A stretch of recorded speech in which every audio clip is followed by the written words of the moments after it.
Sa ibang balita, binabantayan at masusing minamanmanan ng Philippine National Police o PNP ang operasyon ng 8 kidnap for ransom groups na nag-ooperate sa Luzon. Ito ang balita ni Lea Ilagan. Nasa 8 pang leader ng Kidnap for Ransom Group ang nasa target list ngayon ng PNP Anti-Kidnapping Group. Ayon kay PNP AKG, Chief of Staff Police Senior Superintendent Rene Aspera, pawang nasa Luzon ang mga sindikatong ito.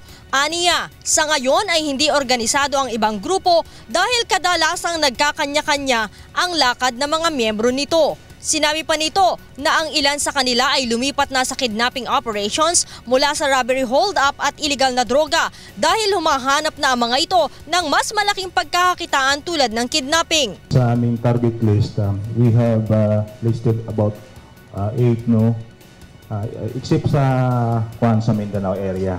But ang leader ng mga ito, nakukuha na natin itong kay Padillo, Binaubra, Lico, and another one, yung the latest, yung kay Tyrone de la Cruz.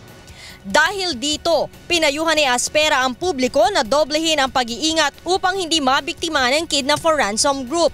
Ayon kay Aspera, kung maaari, mag-ingat na gumamit ng isang ruta at iba-ibahin din ang aktibidad araw-araw.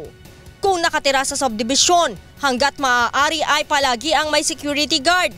Hindi lamang sa mismong gate ng subdivision, kundi maging sa paligid ng bahay. Marami na tayong ginawang mga preventive measures para makaiwas sa kidnapping. Iyon nga, huwag tayong masyadong ipapattern yung ating ginagawa sa araw-araw na activities natin. Kung maaari, palagi tayong mag-employ ng guard sa ating bahay.